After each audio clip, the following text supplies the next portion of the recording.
Bonjour chers élèves, j'espère que vous allez bien. Donc à travers cette vidéo, on va voir la reproduction sexuée chez les plantes sans fleurs.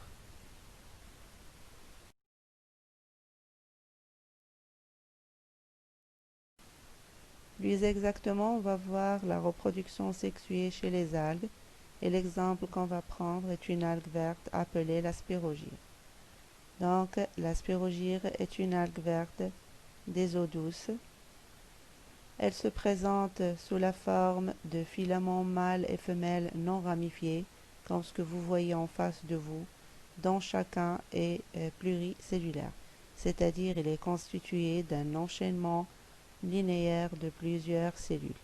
Chacune de ces cellules est pourvue ou bien elle comporte un ou plusieurs chloroplastes en forme de ruban spiralé.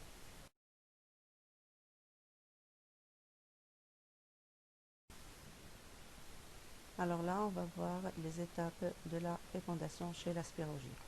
Donc, lorsque les conditions sont défavorables, la spirogyre va adopter le mode de reproduction sexuée, c'est-à-dire que les deux filaments mâles et femelles vont s'apparier ou bien vont se rapprocher avec formation de plusieurs pans de conjugaison.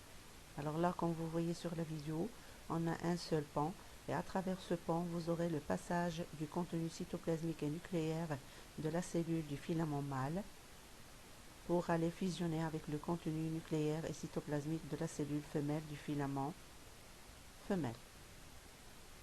Après la fusion, on va obtenir un zygote qui sera entouré d'une enveloppe résistante.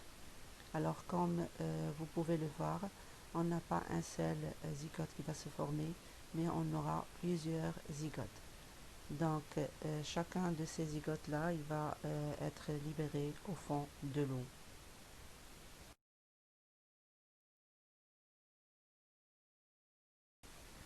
Une fois les conditions de l'eau redeviennent favorables, chacun des zygotes libérés va subir une méiose pour nous donner 4 noyaux, dont 3 vont dégénérer. Mais le quatrième noyau survivant sera à l'origine d'une spore à N chromosomes qui, après germination par le biais de plusieurs mitoses, aboutit à la formation d'un filament mâle ou bien d'un filament femelle à N chromosomes chacun.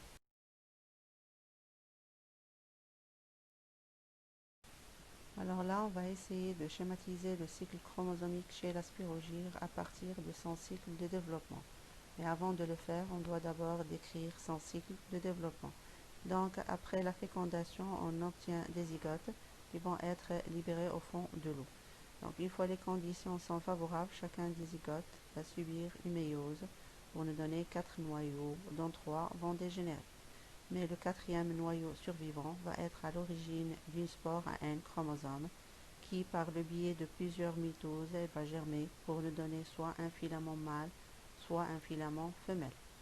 Donc, une fois les conditions ne sont plus favorables, ces deux filaments vont se rapprocher l'un de l'autre avec formation de plusieurs ponts de conjugaison et on aura ainsi la fécondation et notre cycle va recommencer.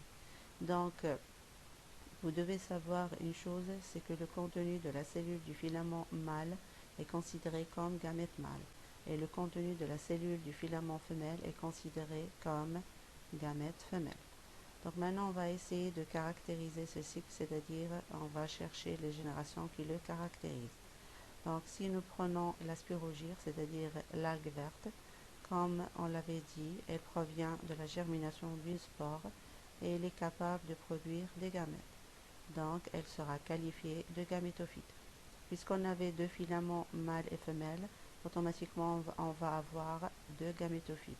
Un gamétophyte mâle à N chromosomes et un gamétophyte femelle à N chromosomes aussi. Revenons maintenant au zygote. Donc le zygote à 2N chromosomes, on avait dit qu'il subit immédiatement la méiose. Donc il n'a pas pu se développer pour nous donner un individu ou bien une plante.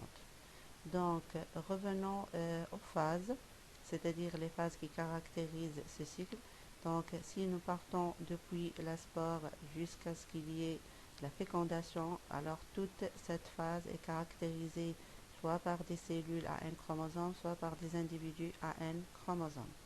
Donc, cette phase, elle est très longue. Mais si nous prenons le zygote, ou bien, comme vous voyez, il est le seul qui a deux N chromosomes. Donc, la phase diploïde, elle est réduite à ce zygote. Donc, récapitulons, le cycle de développement chez la spirogyre est caractérisé par une seule génération, c'est la génération des gamétophytes mâles et gamétophytes femelles. Et la phase haploïde elle est la plus dominante par rapport à la phase diploïde qui est réduite au zygote à 2N. Donc maintenant, on va essayer de schématiser le cycle chromosomique à partir de ce cycle de développement. Donc pour mieux le réussir, on commence toujours par le zygote. On met son symbole et on écrit zygote à 2N. Donc ce zygote, il va bien sûr subir la méiose pour nous donner 4 noyaux, dont 3 vont dégénérer. Donc, mais le quatrième noyau survivant va être à l'origine d'une spore à N chromosomes. Donc cette dernière, elle va nous donner soit un gamétophyte mâle à N chromosomes, soit un gamétophyte femelle à N chromosomes aussi. Donc chacun des deux gamétophytes, il sera à l'origine soit d'un gamète mâle à N, soit d'un gamète femelle à N. Et après la fécondation, bien sûr, on va avoir à nouveau un zygote à deux N chromosomes. Donc le cycle, bien sûr, va recommencer. Donc maintenant, on est arrivé à la dernière partie, c'est-à-dire on va essayer de trouver le type de ce cycle. Donc, puisqu'on a une seule génération dans le cycle de développement de la spirogyre, automatiquement notre cycle va être monogénétique. Et puisque la phase haploïde est la plus dominante par rapport à la phase diploïde qui est réduite au zygote à 2N, alors là on va ajouter haplophasique et par la suite notre cycle va devenir un cycle monogénétique haplophasique.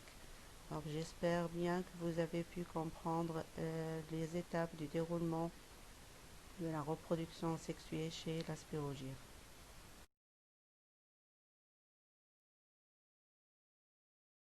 Donc merci et à très bientôt.